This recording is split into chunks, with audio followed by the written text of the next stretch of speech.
Hello guys. तो guys आज बात करेंगे ईसीयू पे। ईसीयू के अंदर जितने भी ये कंपोनेंट्स हैं, इन कंपोनेंट्स की वर्किंग के बारे में बात करेंगे। कंपोनेंट्स कैसे और किस तरह से काम करते हैं, और जो हमारा सीपीयू है, सीपीयू की जो हम पिन काउंट करते हैं वो पिन किस तरह से काउंट करते हैं, और जो हमारे जो ईसीयू के अंदर क्रिस्टल होता है, क्रिस्टल पे बात करेंगे। जितनी भी हो सकता है, जितनी भी ज़्यादा से ज़्यादा मैं नॉलेज दे सकता हूँ, छोटी छोटी करके मैं समझा दूँगा आपको। क्या ये जो इश्यू है, इश्यू के अंदर भी कोई बड़ी बात नहीं होती। इश्यू को सिर्फ जो इसका काम होता है थोड़ा सा, वरना तो जो हमारा लैपटॉप होता है, एलसीडी होती है, सब के अंदर जो ये सेम ही सिस्टम होता है। Same resistance, capacitor, IC, CPU, ये सब चीज़ सेम ही होता है। लेकिन इश्यू के अंदर जो कुछ ज़्यादा इसको काम करना पड़ता है, इसको सिग्नलों पे काम करना पड़ता है। इसको जो सिग्नल लेना और फिर सिग्नल को पल्स में कन्वर्ट करना, तो ये किस किस तरह से ये उस चीज़ को करता है, उस चीज़ को मेंटेन करता है, और इसकी रिपेयरिंग में भी आपको थोड़ा बहुत फ़ायदा होगा। गाइस इस वीडियो में आज हम कंपोनेंट पे बात करेंगे, कंपोनेंट्स की जो वर्किंग है उस पर बात करेंगे। अदरवाइज़ जो पार्ट की जो चेकिंग है वो किसी नेक्स्ट वीडियो में बात करेंगे। तो गाइस सबसे पहले हम बात कर लेते हैं सीपीयू पे। सीपीयू की पिन को काउंट करना।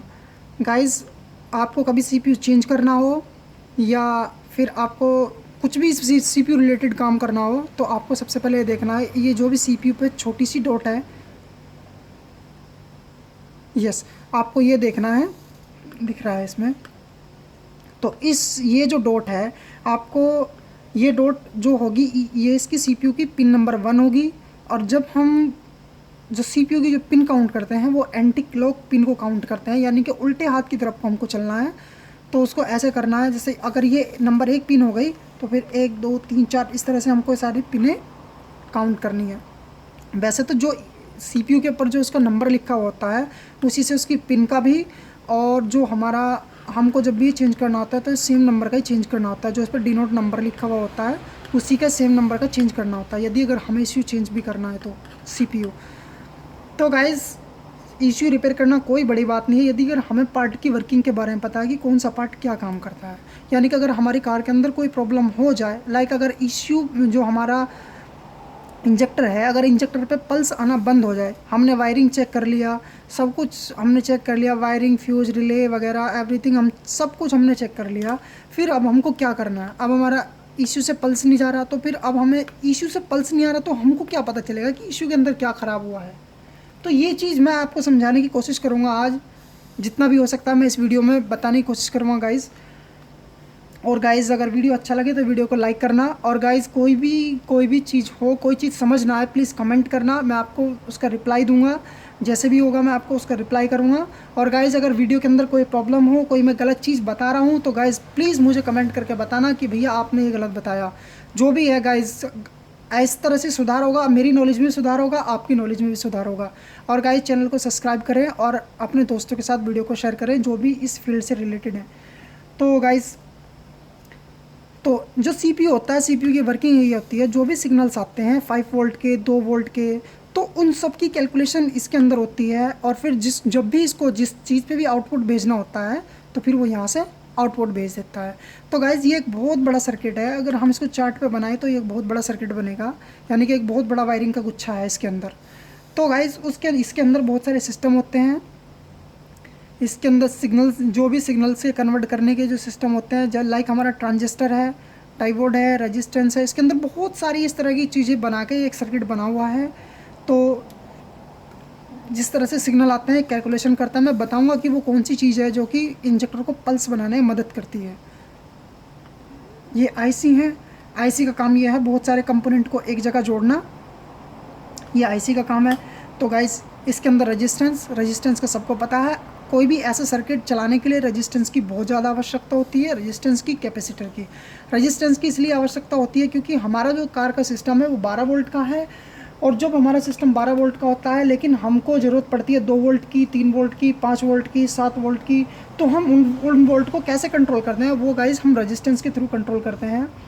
लाइक अगर हमारा कोई भी चीज़ है जहाँ पर 5 वोल्ट आने हैं, लेकिन जैसे कि हमारा एक्सीलेटर पोजीशन सेंसर है, उस पर हमारे 5 वोल्ट आते हैं, तो अगर हमें वहाँ पर 5 वोल्ट नहीं मिल रहे, हमने सब कुछ चेक कर लिया, वायरिंग भी A to Z जो भी हमें चेक करने का सिस्टम था हमने सब कुछ चेक करा, लेकिन फिर भी उस पर जो है हमारा 5 वोल्ट नहीं आ रहा। तो अब हमें उसकी चेकिंग कैसे करनी है इशू में आके, तो हमको वहाँ से देखना कि उसकी कौन सी कलर कोड पिन है, सॉरी वायर है, उस वायर को हमें देखना ECU के अंदर कौन सी पिन पे वो वायर जा रही है, उस पिन के अकॉर्डिंग पहले उसका हमको कैपेसिटर चेक करना है, कैपेसिटर। फिर उसके साथ साथ जैसे गाइस मैं आपको समझाऊँ, मैंने लास्ट वीडियो में भी बताया था जब इशू पे एक वीडियो बनाया था, तो ये वाला एरियाज़ का इंजेक्टर का जो इंजेक्टर की वायर्स हैं जो 8 वायर हैं वो सीधी सॉरी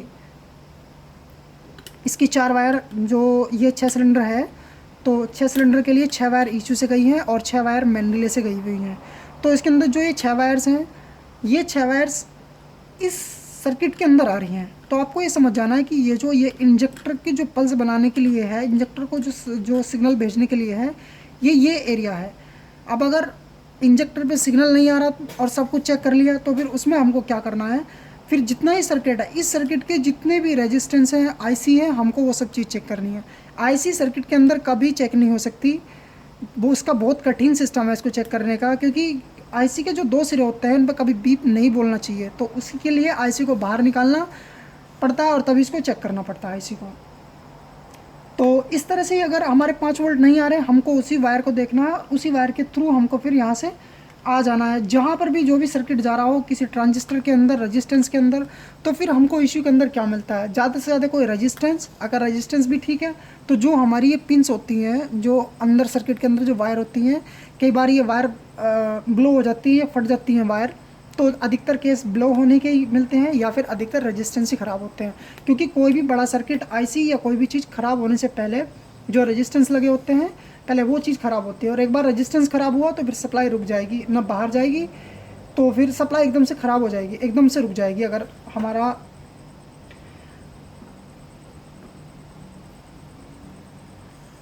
रेजिस्टेंस ख़राब है तो गाइज़ अब ये तो बात होगी रेजिस्टेंस की। जो गाइज़ कैपेसिटर होते हैं, कैपेसिटर कई तरह के होते हैं गाइज़। कुछ इस तरह के कैपेसिटर मिलते हैं देखने के लिए, कुछ इस तरह के कैपेसिटर मिलते हैं, और कुछ ये छोटे छोटे कैपेसिटर्स लगे होते हैं, ये ब्राउन कलर के। तो गाइज़ कैपेसिटर का काम है करंट, जो भी हमारा जो करंट होता है, जो वोल्टेज होता है, उसको ऑब्जर्व करना, छोड़ना, उसको स्टोर करना, छोड़ना, स्टोर करना, छोड़ना। तो गाइज़ ये भी प्रोटेक्टर होते हैं। अगर ज़्यादा करंट आएगा तो उसको स्टोर कर लेंगे, और जब करंट की जितनी मात्रा उसको चाहिए हमारे कंपोनेंट को चलने के लिए, हमारे सर्किट को चलने के लिए, ये उतना ही करंट उसको फ्लो कराएगा। ये कैपेसिटर का काम होता है। और गाइस जो इसके अंदर जो डायोड होते हैं, डायोड का काम ये होता है, डायोड के 2 सिरे होते हैं, एक एनोड एक कैथोड। गाइस ये तो मैं एक बहुत छोटी सी बात बता रहा हूँ इनकी। अगर मैं इन पे वीडियो बनाऊँ तो गाइस इन पे कम से कम आधे घंटे 1 घंटे की वीडियो एक चीज़ पे बनेगी कि डायोड है, डायोड के अंदर क्या होता है, किस तरीके से काम करता है, और कौन कौन से सर्किट में डायोड लगाया जाता है। लेकिन ये तो फिर भी मैं, अगर कोई छोटी मोटी प्रॉब्लम आए इशू के अंदर तो आप उसको अपने आप ही ठीक कर सकते हैं, या आप इशू का भी काम करना चाहते हैं तो आपको उसमें ये बहुत ज़्यादा हेल्प करता है। तो डायोड के 2 सिरे होते हैं, एनोड और कैथोड। तो डायोड के जो सिरे होते हैं, ये डायोड का जो सिस्टम होता है वो क्या होता है कि डायोड के सिर्फ अगर उसको करंट जाना तो उसके अंदर करंट जाएगा, वो वापस नहीं जाएगा। ये ज़्यादातर हम बैटरी चार्जरों में यूज करते हैं, ताकि लाइट भागने के बाद जो हमारा करंट है वो वहीं पे स्टोर हो जाए, बाहर वापस ना जाए। तो इस तरह से ये काम करता है, इस तरह से आपको समझ जाना है कि डायोड का ये काम है। और गाइस सबसे इम्पोर्टेंट थिंग, इसके अंदर जो क्रिस्टल लगा हुआ होता है, क्रिस्टल का क्या काम होता है। तो गाइस क्रिस्टल एक फ्रिक्वेंसी पे काम करता है, एक वाइब्रेशंस पे काम करता है। क्रिस्टल भी कई तरीके के होते हैं। RTC क्रिस्टल होता है जो कि लैपटॉप वगैरह में पाया जाता है, और जो दूसरा क्रिस्टल होता है वो ऑसिलेटर होता है, और भी कई तरीके के क्रिस्टल्स होते हैं। तो क्रिस्टल जो काम करता है, क्रिस्टल गाइस एक एम्पलीफायर की तरह से काम करता है, और ये सिग्नल्स पे काम करता है। तो अगर क्रिस्टल की डेफिनेशन की बात करें, ये क्रिस्टल लगा हुआ है इसके अंदर,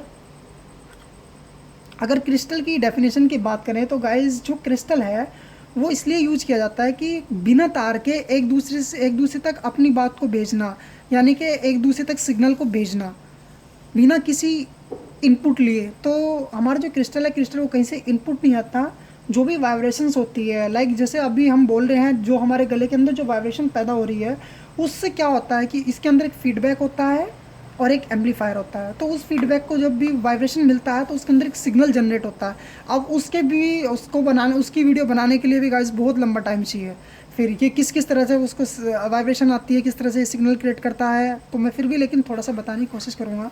तो इसके अंदर एक ट्रांजिस्टर लगा हुआ होता है जिसकी 3 पिन होती हैं। ट्रांजिस्टर भी कई तरीके के होते हैं, बाइपोलर होता है, मॉसफेट ट्रांजिस्टर होता है, और ट्रांजिस्टर भी 2 तरीके के होते हैं, पीएनपी होता है, एनपीएन होता है। तो गाइस ये बहुत लंबी हिस्ट्री है, तो फिर भी मैं जितना भी हो सकता है बताने की कोशिश करूँगा। तो जो हमारा ट्रांजिस्टर होता है, ट्रांजिस्टर की जो 3 पिन होती हैं, अगर स्विच वाला है यानी कि बाइपोलर है, बाइपोलर के अंदर जो 3 पिन होती हैं उसके अंदर एमीटर होता है, बेस होता है और कलेक्टर होता है, यानी कि स्विच की तरह से काम करता है। तो इस तरह से ये जो सर्किट बनते हैं इनके अंदर भी बहुत सारे डायोड, रेजिस्टेंस, ट्रांजिस्टर्स और कैपेसिटर, बहुत सारी इन सर्किटों के अंदर बहुत सारी चीज़ लगाते हैं जब ये अपनी जो वहाँ से कैलकुलेशन करते हैं। और वो कैलकुलेशन कैसे होती है गाइस, जो हमारा ट्रांजिस्टर होता है, ट्रांजिस्टर की जो 3 पिन होती है उनके अपने अलग अलग काम होते हैं। यानी कि एक अगर ये पिन है तो इस पे हमारा सर्किट जो है, इस पे हमारा वोल्टेज रहेगा परमानेंट। जो हमारा बेस है, बेस पे जैसे ही हमारा कोई सिग्नल आया, लाइक अगर हमारा क्रैंक सेंसर काम कर रहा है, क्रैंक सेंसर काम करता है, एक गरारी जो होती है, जो गियर होता है जिसको हम कंघी गरारी भी बोलते हैं, उसके अंदर 2 टीथ मिसिंग होते हैं। मैंने एक क्रैंक सेंसर पे वीडियो बनाया था, उसको देखना कि वो किस तरह से फ्लक्स पैदा होते हैं उसके अंदर। तो जैसे इसके अंदर फ्लक्स पैदा होते हैं पिस्टन की पोजीशन के अकॉर्डिंग, तो वो फ्लक्स जाते हैं सीपीयू के अंदर। इसके अंदर जो ट्रांजिस्टर लगे हुए होते हैं वो ट्रांजिस्टर की बेस पिन पर जाते हैं, और जिस तरह से वो सिग्नल इसके अंदर जाता है, तो सिग्नल जाने में क्या होता है कि जब बीच वाली पिन पे उसकी सिग्नल जाएगा, तो सिग्नल जाने के बाद में हमारा जो ट्रांजिस्टर है, एक तरफ उसमें ऑलरेडी करंट है, दूसरे पे जब सिग्नल आया तो सिग्नल आने से क्या होगा, वो खुल जाएगा एक तरीके से। जैसे आप पानी की टंकी खोलते हैं तो इस तरह से वो खुलता है, और पानी की टंकी आपको जितना खोलना उतना ही आप खोलते हैं। तो इस तरह से जब पल्स बन के जाते हैं इशू से, तो पल्स इसी तरह से बन के जाते हैं जितनी हमें आवश्यकता होती है, जितना हमारा सिग्नल आता है, तो उसी के अकॉर्डिंग ये जैसे जैसे हम एक्सीलेटर को रैफ करते हैं, वहाँ पर जो वेरिएबल रेजिस्टेंस होते हैं, वेरिएबल रेजिस्टेंस से सिग्नल सीपीयू के अंदर जाता है, उससे जो इसके अंदर ट्रांजिस्टर लगे हुए होते हैं वो ट्रांजिस्टर में कन्वर्ट होते हैं, और फिर उसी के हिसाब से वो ट्रांजिस्टर खुलता है, जिससे वो पल्स इस तरह से पल्स के रूप में पैदा होते हैं। जिस तरह से ब्लड में हमारी जो नसें होती है, नसों में जो पल्स बहती है, तो फिर वो जो वोल्टेज है वो पल्स का रूप ले लेता है वहाँ से। तो वो पल्स का रूप ट्रांजिस्टर की वजह से लेता है। कई बार अगर इश्यू पे पल्स नहीं आ रहा तो आपको अगर इंजेक्टर में पल्स नहीं आ रहा तो उसको फिर आपको इश्यू की भी चेकिंग करनी पड़ सकती है। और इश्यू के अंदर जो है, पहले कुछ बड़ी चीज़ खोलने से पहले आपको रेजिस्टेंस चेक करने हैं, जिसकी हम बात करेंगे किसी नेक्स्ट वीडियो में। इनकी चेकिंग की भी अच्छे तरीके से बात करेंगे, समझाने की कोशिश करेंगे। तो गाइज़ सीपीयू की बात होगी, क्रिस्टल की। क्रिस्टल जो है, क्रिस्टल कभी कोई बाहर से सिग्नल नहीं लेता, ये क्रिस्टल सिग्नल जनरेट करता है और ये डीसी वोल्टेज को एसी वोल्टेज में भी कन्वर्ट करता है। ये इसकी अपनी खासियत होती है। तो क्रिस्टल के बारे में बनाऊंगा, कोई वीडियो बनाऊंगा जिससे कि आप समझ जाएंगे कि वास्तव में क्रिस्टल का काम क्या होता है। वैसे जो हमें किसी भी वायर के थ्रू कोई फ्रिक्वेंसी एक दूसरे तक भेजनी होती है तो ये वो काम करता है। अगर ये क्रिस्टल भी हमारा ख़राब हो जाएगा तो हमारा सीपीयू वर्किंग नहीं करेगा, और वर्किंग करेगा भी तो अच्छे से काम नहीं करेगा। तो ये सीपीयू को चेक करने से पहले आपको क्रिस्टल भी इसका चेक करना होगा कि कहीं क्रिस्टल तो ख़राब नहीं है। तो गाइस क्रिस्टल की चेकिंग पे भी हम बात करेंगे, किसी नेक्स्ट वीडियो में बात करेंगे। और गाइस जो हमारी आईसी होती हैं, आईसी का आपको पता ही है, इंटीग्रेटेड सर्किट होता है। ये बहुत सारी चीज़ों को एक जगह जोड़ता है। इसके अंदर भी यही सिस्टम्स होते हैं, ट्रांजिस्टर, यानी कि ये सभी चीज़ इसके अंदर लगी हुई होती हैं। कोई इसके अंदर ऐसी कोई बड़ी चीज़ नहीं है, कोई इतनी बड़ी इसकी थ्योरी नहीं है कि भाई जो ये रिपेयर ना हो या कुछ ना हो। बस यही है, सिग्नल आना और सिग्नल आया, उसको कैलकुलेट किया, वापस भेज दिया। कैलकुलेट वो किसके थ्रू होता है, जितने भी हमारे ट्रांजिस्टर्स हैं इनके थ्रू कन्वर्ट होता है। जो भी डिटेक्शन होता है कि अगर इतने सिग्नल आया तो उसको कितना पल्स भेजना है, इतने डिग्री अगर हमारा एक्सीलेटर पेडल दबा हुआ है तो उसको मतलब कितना इंजेक्टर को कितना पल्स भेजना है, तो वे सब चीज़ ट्रांजिस्टर के थ्रू होती है।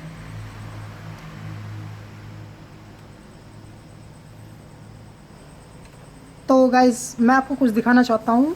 ये हमारा कैन कम्युनिकेशन सिस्टम है, किस तरह से ये जो हमारी 2 कैन की वायर हैं, तो आप ये देख सकते हैं कि ये जो हमारा सिंबल है, ये हमारा ट्रांजिस्टर का सिंबल है। और ये हर ईसीयू के अंदर, हर मॉड्यूल, हमारा जितने भी हमारे मॉड्यूल्स हैं सब के अंदर है। इंस्ट्रूमेंट क्लस्टर पैनल के अंदर है, टीपीएस मॉड्यूल के अंदर है, एसएएस सिस्टम जो हमारा एयरबैग सिस्टम है, यानी कि ओबीडी जो होती है, ओबीडी के अंदर भी एक ट्रांजिस्टर लगा होता है जो नेटवर्किंग का काम करता है, यानी कि बिना किसी चीज़ के जो सिग्नल को क्रिएट करता है, जो नेटवर्किंग सिस्टम होता है।